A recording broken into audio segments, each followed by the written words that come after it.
Okay, my name is Monalisa Ndau. I'm from Malawi. I work with the Malawi Communications Regulatory Authority under a project called the Universal Service Fund.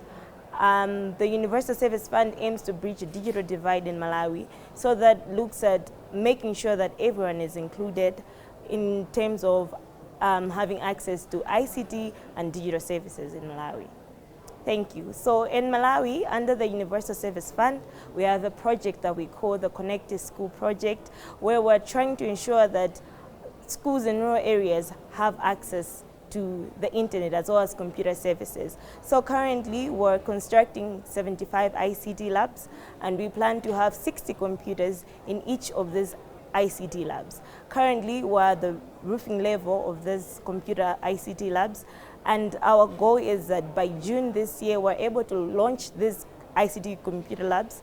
The aim is that students as well as the community should be able to benefit from these computer labs. So the other thing is that we also plan to provide internet services for the first 3 years before we can leave it to the community, so that they should be in charge of making sure that these ICT labs are a success. But apart from that, for the first phase, we have the 75 ICT labs, and then for the second phase, we plan to have 120 computer labs to ensure that mostly those schools in rural areas do have access to the internet as well as computer services.